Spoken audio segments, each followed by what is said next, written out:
all of you. Today discuss history chapter The Making of a Global World. भूमंडलीकृत विश्व का बनना।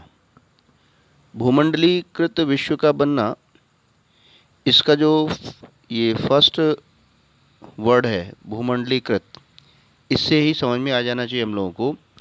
भूमंडलीकृत का अर्थ होता है भूमंडल अर्थात पृथ्वी का एकीकरण, यानी पूरी पृथ्वी को एक कर देना, पूरे विश्व को एक कर देना। ये इस पाठ का अर्थ है। विश्व का एकीकरण कैसे संभव हुआ?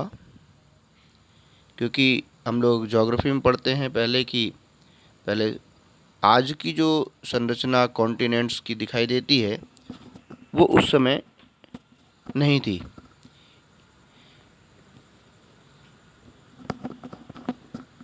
तो ये विश्व का एकीकरण किस तरह से, ग्लोबलाइजेशन एक वर्ड आता है इंग्लिश में, उसका अर्थ क्या है समझेंगे तो हमारे ध्यान में आएगा। Globalisation means an economic system emerged since last 50 years by trade, migration, search of work, forget education, medical facilities, etc.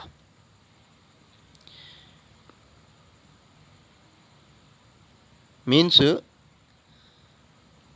World के जितने भी कंट्रीज़ थे वहाँ पर जो एक्सेस पहुँच थी, लोगों की एक्सेसिबिलिटी थी, वो एक देश से दूसरे देश में बहुत तेज़ी के साथ बढ़ी। माध्यम कुछ भी हो सकता हो, लेकिन उसके द्वारा सभी देश एक दूसरे के नज़दीक बहुत तेज़ी से आए। उसमें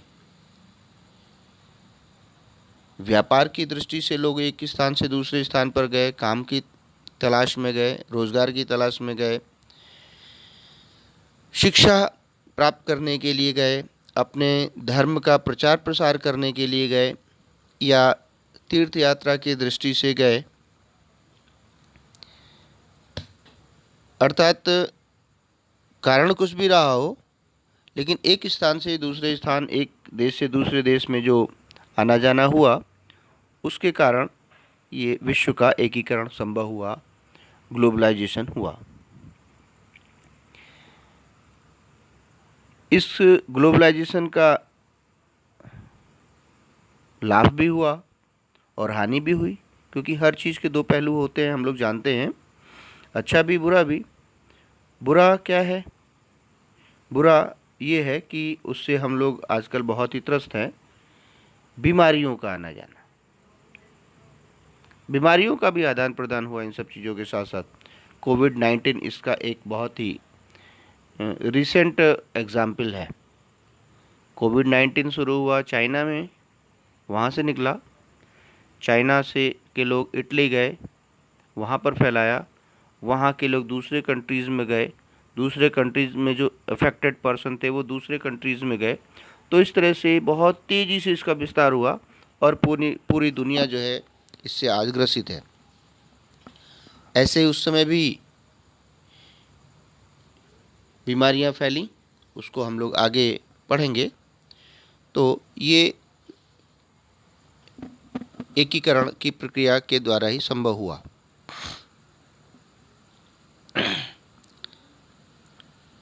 इस जैसे हमने व्यापार की बात की, तो व्यापार की दृष्टि से उस समय एक बहुत ही, जो हम लोग पढ़ेंगे इतिहास के बारे में, तो एक रूट आता है सिल्क रूट, जिसको हम लोग रेशम मार्ग के नाम से जानते हैं।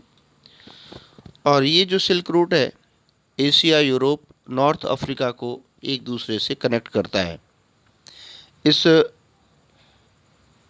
रूट के द्वारा, सिल्क रूट के द्वारा, Chinese pottery, textiles and spices,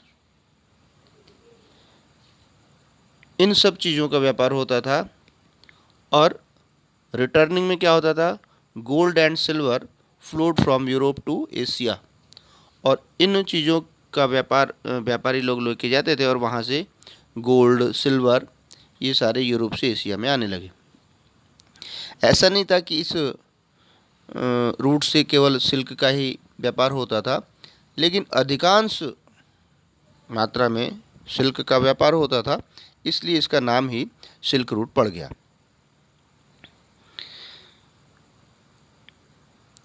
व्यापार के जैसे कि पहले मैंने बताया, व्यापार के अलावा संस्कृति, सभ्यता, है ना, ये भी एक देश से दूसरे देश में पहुंची। और इसके साथ साथ Christian missionaries, Muslim preachers, Buddhism spread from silk routes, इनके माध्यम से, सिल्क रूट के माध्यम से इन सब चीज़ों का विस्तार हुआ। अब आते हैं हम लोग भोजन की यात्रा।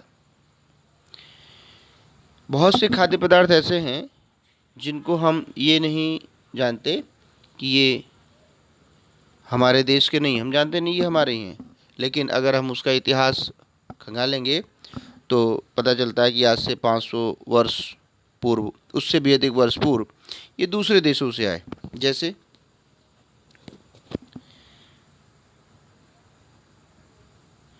आलू, सोया, मूंगफली, मक्का, टमाटर, मिर्च, शकरकंद, ये सारे आज से 500 वर्ष पूर्व हमारे पूर्वजों के पास नहीं थे। बाद में ये दूसरे देशों से हमारे देशों में पहुँचे व्यापारिक माध्यम से।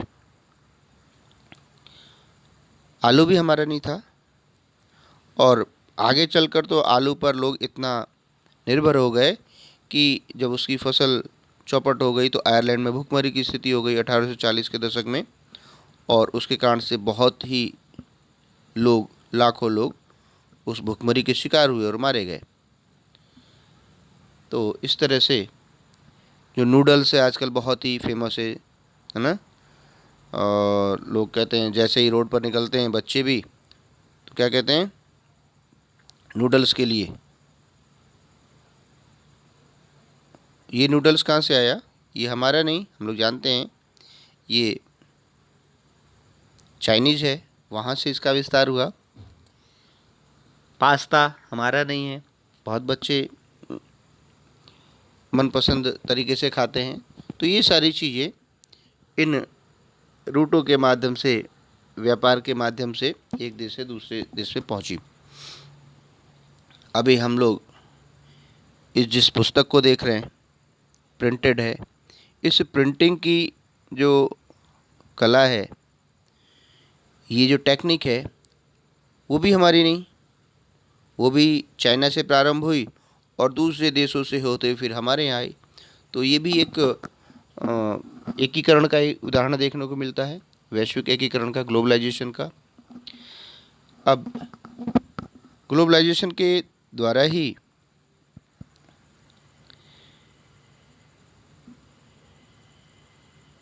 विजय, बीमारी और व्यापार, ये टॉपिक आता है।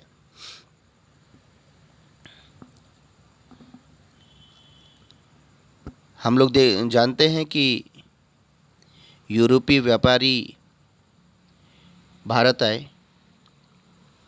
सबसे पहले हमारे यहाँ वास्को डी गामा आया पुर्तगाली व्यापारी के रूप में।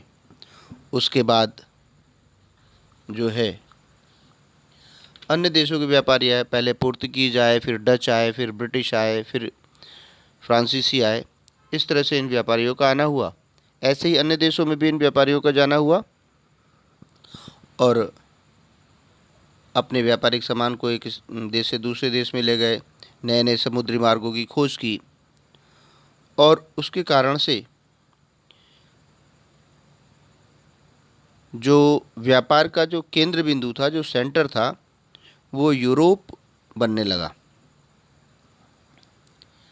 पहले भारत और चीन था, लेकिन बाद में एशिया से निकलकर ये यूरोप की तरफ मुड़ने लगा। नए नए आविष्कारों के कारण, नई टेक्नोलॉजी के कारण ये सारा कुछ परिवर्तन होने लगा। जब नए देशों की खोज हुई तो वहाँ पर जो रॉ मटेरियल मिलता है उन पर भी ध्यान गया। जैसे पेरू और मैक्सिको में चांदी वहाँ बहुत अधिक थी, तो यूरोप की संपदा को बढ़ाया और पश्चिम एशिया के साथ होने वाले व्यापार को गति प्रदान की। दक्षिण अमेरिका में एक एल डोराडो शहर है, उसके बारे में ये बात फैली कि वहाँ बहुत अधिक मात्रा में सोना है। उसके लिए खोजी अभियान शुरू हुए। अब जैसे हम लोग आज देखते हैं, कोविड वायरस के बारे में सुनते हैं, और जब इसकी शुरुआत हुई थी तो उस समय ये भी निकल के आया था कि जो चाइना है वो जैविक हथियार बना रहा था, और इसका यूज़ वो जैविक हथियार के रूप में करना चाहता था। और रिसर्च करते समय ये वायरस जो है वहाँ से लीक हो गया और वहाँ से उसका स्प्रेड हुआ। इसी तरह से प्राचीन काल में भी 16वीं सदी के आसपास जो स्पेनिश सेनाएं थीं, उन्होंने भी जैविक हथियार के रूप में चेचक का प्रयोग किया। वो जहाँ भी जाते थे हथियारों से कम लड़ते थे, इस जैविक हथियार का उपयोग बहुत करते थे। चूँकि उन्होंने इसका यूज़ किया, उन्होंने इसको बनाया, वहाँ से निकला, तो जानते थे कि इससे बचाव कैसे किया जा सकता है। उनके अंदर इससे लड़ने की रेजिस्टेंस पावर भी उनके शरीर में जो है बन गई थी। लेकिन उन्होंने इसका प्रयोग जिन देशों पर किया, वहाँ के लोगों के अंदर इससे लड़ने की प्रतिरोधक क्षमता नहीं थी, जिसके कारण से बहुत अधिक संख्या में लोग मारे गए।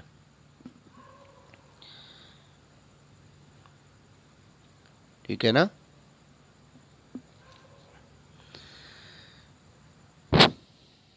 इस तरह से अब व्यापार की दृष्टि से देखा जाए तो 18वीं सदी के लास्ट तक, अंत में, जैसे कि पहले ही हमने बताया कि जो व्यापार का केंद्र था विश्व का, वो यूरोप की तरफ ट्रांसफ़र हो गया। पहले चीन और भारत, एशिया, लेकिन बाद में यूरोप की तरफ ये केंद्र बन गया। हम लोग जानते हैं कि इंडस्ट्रियल रिवॉल्यूशन भी वहीं पर हुआ। उसके कारण से जो है व्यापारिक गतिविधियां तेज़ी से बढ़ीं। अब 19वीं शताब्दी 1815 से 1914 के बीच में क्या स्थिति आई, आइए देखते हैं। इस समय तक जो गतिविधियां थीं, जो परिदृश्य था, वो बहुत तेज़ी से परिवर्तित हुआ, क्योंकि इन रूट के माध्यम से, जल के माध्यम से, थल के माध्यम से विभिन्न प्रकार के जो नए नए रूट की खोज की गई थी, उनके माध्यम से व्यापार बहुत तेज़ी से बढ़ा, व्यापार का विस्तार हुआ। और हम जानते हैं जब धन का प्रभाव हर जगह दिखाई देता है, तो उसके कारण से नए नए परिवर्तन आए, आर्थिक क्षेत्र में, राजनीतिक क्षेत्र में, सामाजिक क्षेत्र में, सांस्कृतिक क्षेत्र में। और जो नई तकनीकों की खोज हुई, उन नई तकनीकों का बहुत अधिक प्रभाव 19वीं शताब्दी में ग्लोबलाइजेशन की दृष्टि से, वैश्विक एकीकरण की दृष्टि से दिखाई देता है। पहला क्या हुआ कि जो आर्थिक विनिमय में 3 प्रकार के जो मूवमेंट वो दिखाई दिए।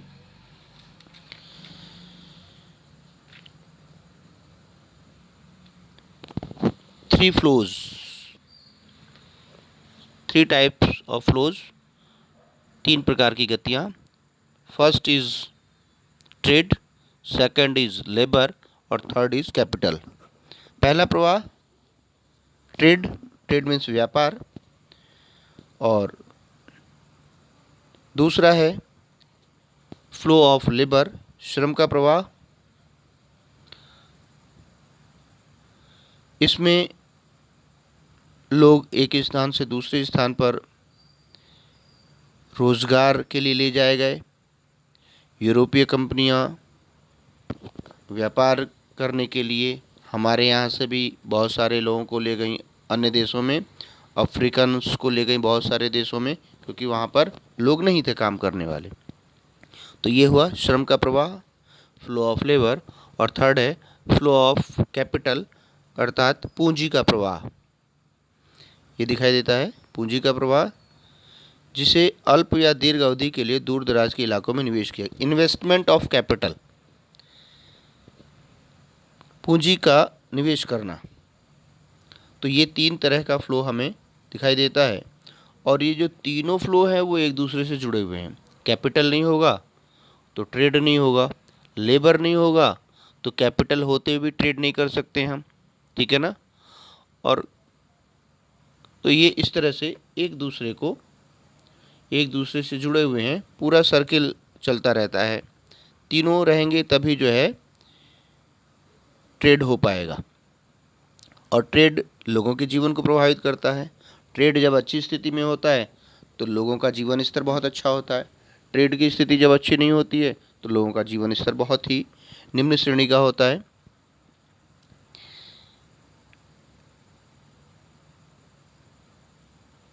कभी कभी जो है इसमें दिया हुआ है, देखिए, इन कारकों के बीच मौजूद संबंध टूट भी जाते हैं। जो जैसे ही संबंध टूटता है तो उसका नेगेटिव इफेक्ट दिखाई देता है। अब आते हैं हम इन सब के कारण एक नई जो सिचुएशन थी, विश्व अर्थव्यवस्था थी, वो दिखाई देती है। एक नए प्रकार की व्यवस्था का उदय होता है। क्या? 18वीं सदी के लास्ट में, 18 जो सेंचुरी थी उसके लास्ट में ब्रिटेन की जो पॉपुलेशन थी बहुत तेज़ी से बढ़ने लगी, और जब पॉपुलेशन बढ़ी तो उनकी जो अलग अलग नीड थी वो भी बढ़ी, आवश्यकता भी बढ़ी। उन आवश्यकता को पूरा करने के लिए सरकार पर दबाव पड़ा, शहरों का विस्तार हुआ, उद्योग बढ़ने लगे, कृषि जो उत्पाद थे उनकी मांग बढ़ने लगी, कृषि उत्पाद महंगे होने लगे। जब अधिक संख्या में लोग थे और कृषि उत्पाद कम था तो महंगा होने लगा। अब इस स्थिति में जो बाहर से वहाँ पर मक्का मंगाया जाता था, ब्रिटेन में आयात किया जाता था, वहाँ के भूस्वामियों के दबाव में आकर वहाँ की सरकार ने उस आयात पर पाबंदी लगा दी।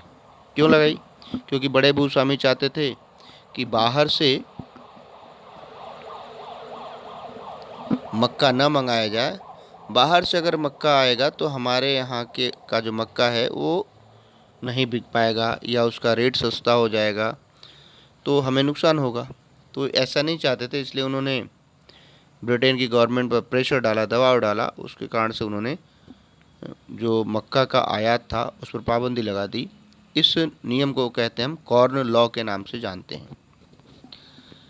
लेकिन आगे चलकर जो वहाँ की सरकार थी उसको जो शहरी लोग थे उनके जीवन में बहुत ही कठिनाई का सामना करना पड़ा। उनके दबाव में आकर उनको, वहाँ की सरकार को, कॉर्न लॉ को तुरंत समाप्त भी करना पड़ा। कॉर्न लॉ समाप्त होने के बाद उसका रेट कम हुआ कॉर्न का, और फिर से लोगों की स्थिति सुधरने लगी।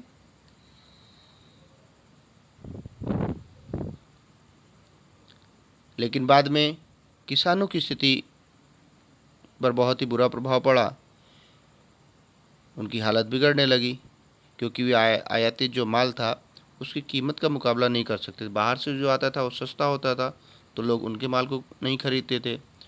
तो इस कारण से उनकी जो खेती थी वो प्रभावित हुई। उसके कारण से बेरोज़गार हो गए वो लोग, और उनको रोज़गार की तलाश में दूसरे शहरों में जाना पड़ा। यानी एक तरह से ये श्रम का प्रवाह हमें यहाँ दिखाई देता है। जब कीमतों में गिरावट आई तो ब्रिटेन में उपभोग का स्तर बढ़ गया, लोग अधिक से अधिक उपभोग करने लगे, ठीक है ना। और जब उपभोग का स्तर बढ़ा तो औद्योगिक प्रगति हुई, लोग सामान खरीदने लगे जो तैयार होता था, और जब वो तैयार माल खरीदने लगे तो उससे लोगों की आय में वृद्धि हुई, क्योंकि तेज़ी से सामान बिकने लगा। इससे लोगों की ज़रूरतें बढ़ी, खाद्य पदार्थों का और भी ज़्यादा मात्रा में आयात होने लगा, और पूर्वी यूरोप, रूस, अमेरिका, ऑस्ट्रेलिया इन स्थानों पर ब्रिटेन के लिए फसलों का उत्पादन किया जाने लगा। इससे वहाँ के लोगों को भी श्रम मिला, रोज़गार मिला, और उन क्षेत्रों में कार्य करने वाले लोग नहीं थे तो दूसरे क्षेत्रों से उन लोगों को वहाँ ले जाया गया कार्य करने के लिए। जो बंदरगाह थे उनका विस्तार किया गया, क्योंकि जहाज़ों के माध्यम से ही व्यापारिक कार्य होते थे अधिकतर। इस तरह से जहाँ पर मज़दूरों की कमी होती थी वहाँ पर दूसरे देशों से मज़दूरों को ले जाया जाने लगा, और इस तरह से ये श्रम का प्रवाह होने लगा।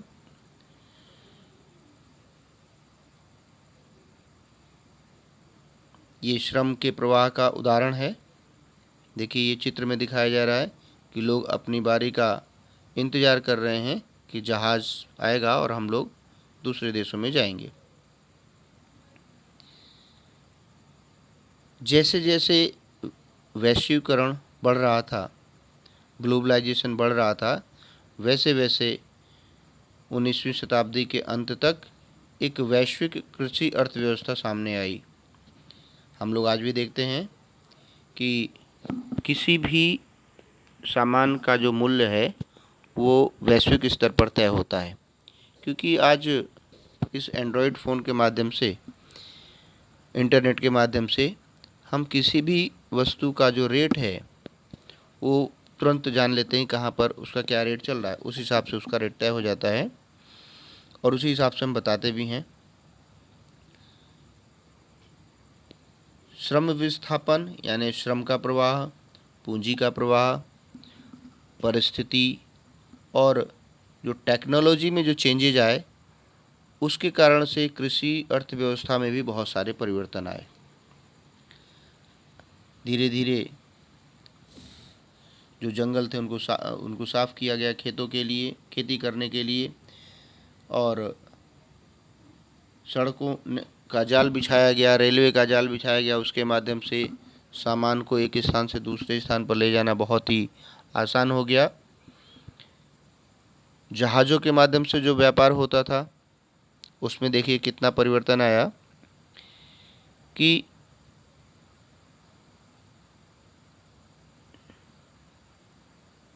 जहाज़ों का नवीनीकरण किया गया, टेक्नोलॉजी के माध्यम से उन जहाज़ों में परिवर्तन किया गया, उनकी स्पीड में परिवर्तन किया गया, उसके आकार में परिवर्तन किया गया। ये सारे परिवर्तन किए गए जिससे कि सामानों का आना जाना और भी तेज़ी से होने लगा।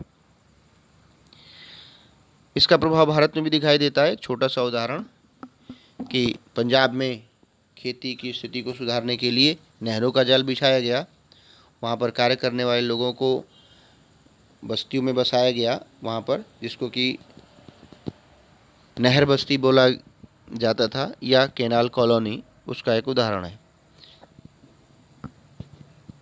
ब्रिटिश मिलों की मांग को पूरा करने के लिए कच्चे माल के रूप में कपास का उपयोग होने लगा और भारत सहित अन्य देशों से कपास का निर्यात ब्रिटेन के लिए किया जाने लगा। देखिए कितना प्रभाव पड़ा। 1820 से 1924 के बीच विश्व व्यापार में जो वृद्धि हुई कितनी अधिक हुई, 25 से 40 गुना वृद्धि। और इस 40 गुना वृद्धि में जो 60% जो पार्ट था, जो हिस्सा था, वो कृषि उत्पादों का था, प्राथमिक उत्पादों यानी गेहूँ और कपास का था और खनिज का, बाकी चीज़ें बाद में। अब जैसा कि मैं बार बार कह रहा हूँ, टेक्नोलॉजी का इफ़ेक्ट ग्लोबलाइजेशन को बहुत अधिक उसमें चेंज लाया, उसके माध्यम से लाया गया टेक्नोलॉजी के माध्यम से। जैसे जैसे लोगों की आवश्यकताएं बढ़ती गईं वैसे वैसे टेक्नोलॉजी में चेंज आते गए और उसके कारण से इस विश्व का एकीकरण होता चला गया। तेज़ चलने वाली रेलगाड़ियां बनी, जो उसमें वैगन्स लगे थे, बोगियां लगी थी, उनका वेट कम किया गया। जो जलपोत थे, जहाज़ थे पानी के, उनका आकार बढ़ाया गया। और इस तरह से सामानों का आना जाना, बाज़ार तक उनकी पहुंच को बढ़ाया गया, और मैं तो इसको विश्व बाज़ार तक कहूँगा, वहाँ तक उनकी पहुंच होने लगी। पहले जो मांस का व्यापार होता था वो इस रूप में नहीं होता था, सीधे सीधे जानवरों को जहाज़ों में भरकर भेजा जाता था।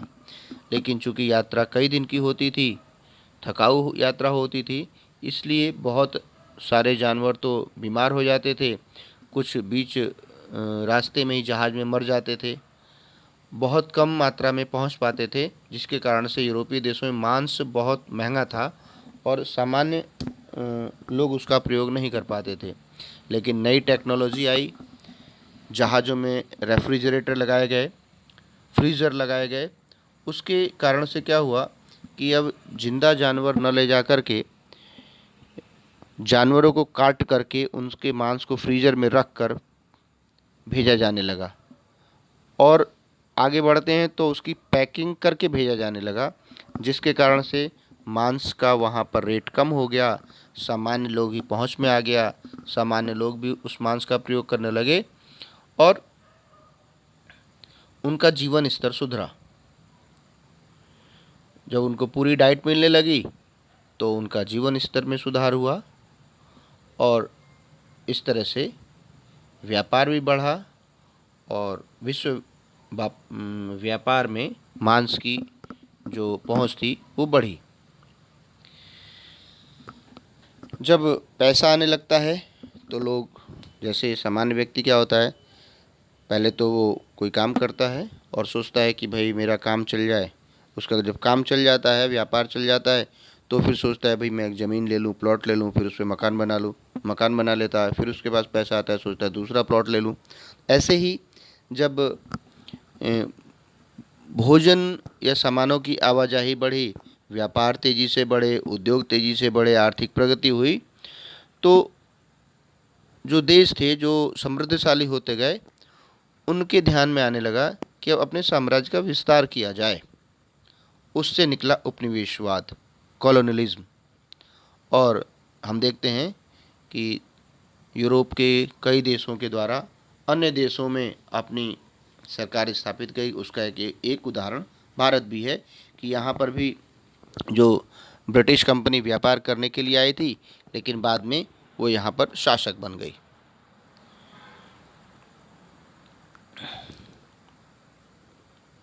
उन्नीसवीं सदी के आखिरी दशकों में यूरोपियों की विजयों से बहुत सारे कष्टदायक आर्थिक, सामाजिक, पारिस्थितिक परिवर्तन आए और औपनिवेशिक समाजों को विश्व अर्थव्यवस्था में समाहित कर लिया गया। देखिए अफ्रीका का मानचित्र दिखाई दे रहा है। 1885 में जो यूरोप के जो शक्तिशाली देश थे, उन्होंने एक मीटिंग की अपनी बर्लिन में, और इस अफ्रीका को अपने हिसाब से बांट लिया। उन देशों ने, जिसने कहा भाई मेरा इधर का हिस्सा है, उसको उधर का हिस्सा दे दिया गया, जिसको सुविधा अनुसार, यानी इस पे लिखा है देखिए कि स्केल रखकर उन्होंने खींच दिया कि ये हमारा है, तो उनको दे दिया गया।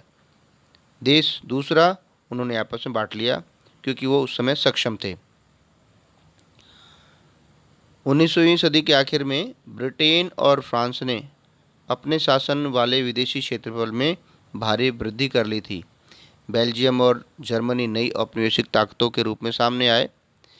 पहले स्पेन के कब्जे में रह चुके कुछ उपनिवेशों पर कब्जा करके 1890 के दशक के आखिरी वर्षों में संयुक्त राज्य अमेरिका भी औपनिवेशिक ताकत बन गया। यानी धीरे धीरे इन देशों ने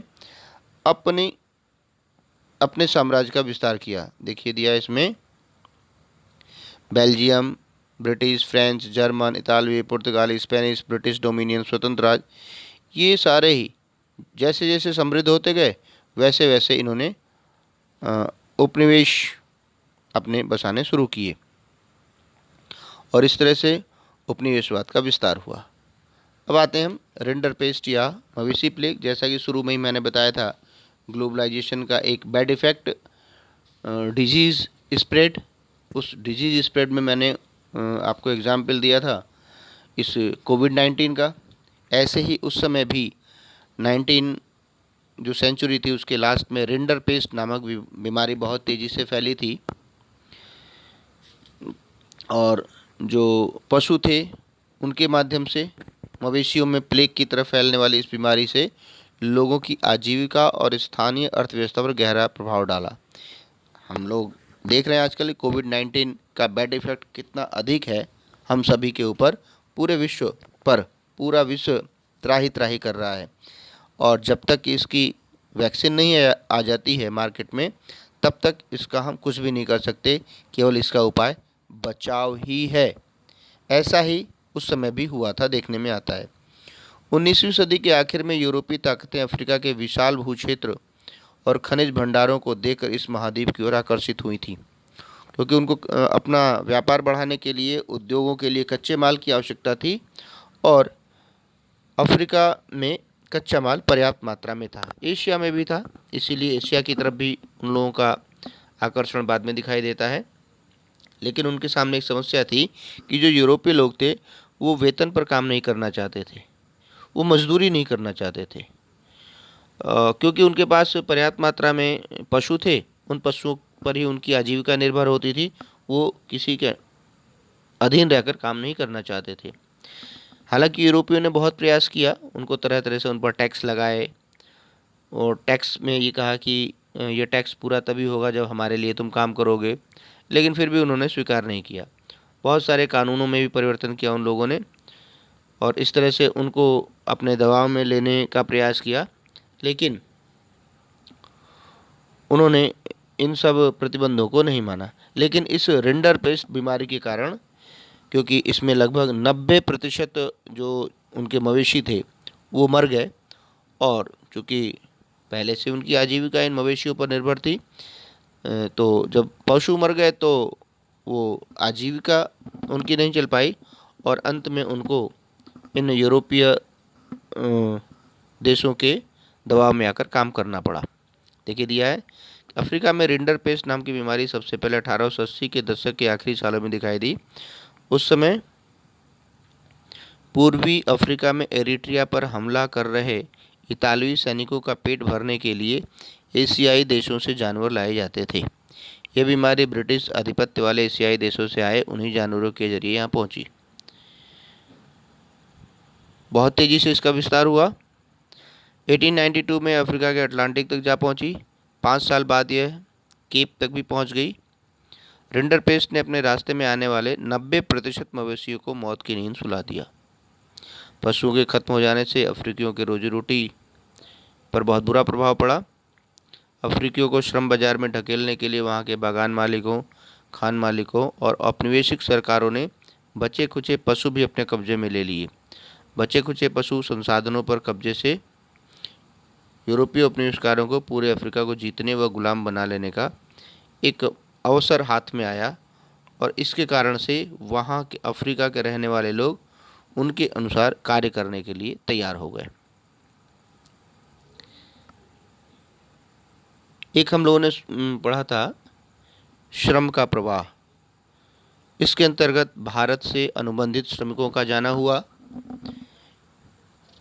अनुबंधित श्रमिकों का अर्थ होता था कि एक अनुबंधित पत्र पर उनके हस्ताक्षर कराए जाते थे श्रमिकों के, और उसमें ये लिखा होता था कि कितने समय के लिए आपको ले जा रहे हैं, कहाँ ले जा रहे हैं, कितना वेतन मिलेगा आपको, क्या कार्य करना होगा, ये सारी चीज़ें। लेकिन जो कुछ उसमें लिखा हुआ होता था उसके ठीक उल्टा होता था उनके साथ। गिरमिटिया इसलिए कहा जाता है कि एग्रीमेंट उनसे कराया जाता था, और वो एग्रीमेंट शब्द ही आगे चलकर अपभ्रंश होते होते गिरमिट हो गया, और गिरमिट से गिरमिटिया मजदूर कहे जाने लगे। भारत और चीन के लाखों मजदूरों को बागानों, खदानों और सड़क व रेलवे निर्माण परियोजनाओं में काम करने के लिए दूर दूर के देशों में ले जाया जाता था। शर्तें तो बहुत अच्छी थीं, लेकिन उन शर्तों के ठीक उल्टा काम होता था। उनको वहाँ से कहीं बाहर आने जाने नहीं दिया जाता था, उनको पारिश्रमिक उचित नहीं दिया जाता था, ये सारी चीज़ें। भारत से मुख्यतः जो अनुबंधित श्रमिक थे, त्रिनिदाद, गुयाना, सूरीनाम, मॉरिशस और फिजी ले जाए गए। तमिल से सिलोन और मलाया ले जाए गए। जो हमारे अनुबंधित श्रमिक उस समय ले जाए गए इन देशों में, वो सारे ही श्रमिक आज वर्तमान में बहुत अच्छी स्थिति में हैं। कई देशों में तो प्रधानमंत्री भी हैं, कहीं राष्ट्रपति हैं, और बहुत सारे देशों में एक प्रमुख उद्योगपति के रूप में भी स्थापित हुए हैं।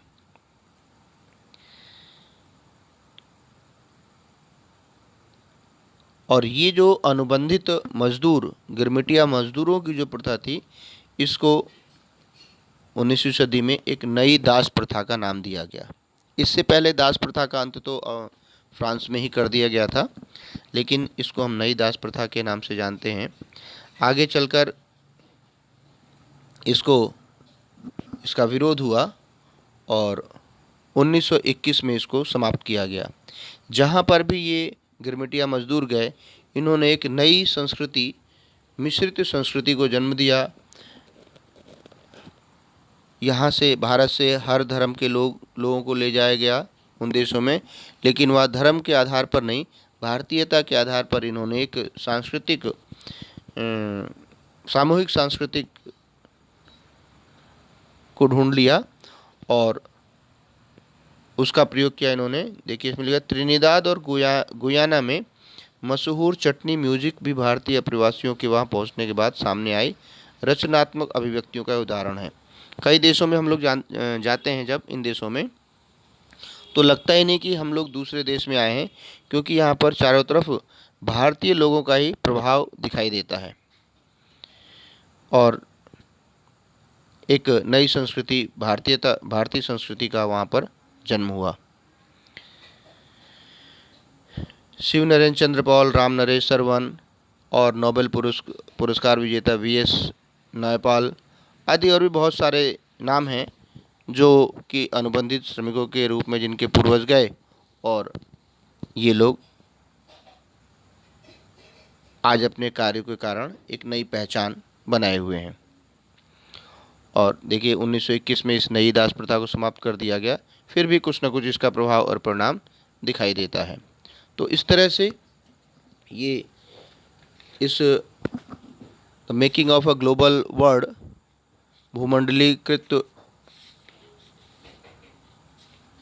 जो भूमंडलीकरण है, इस चैप्टर का लगभग 50% जो है पार्ट कंप्लीट हुआ। नेक्स्ट वीडियो में इस चैप्टर का जो नेक्स्ट 50% है, मैप के साथ मैं आप लोगों के समक्ष उपस्थित होऊंगा। इस 50% टॉपिक में से आप लोग अपने स्तर से शॉर्ट क्वेश्चन फाइंड आउट करिए, उसका आंसर लिखिए, और जहाँ दिक्कत आती है मुझे मैसेज करिएगा, मैं आप लोगों को बताऊंगा अगर समझ में नहीं आता है तो। और फिर नेक्स्ट 50% जो टॉपिक रह गया है उसको लेकर फिर हम लोग नेक्स्ट वीडियो मिलते हैं। थैंक्स।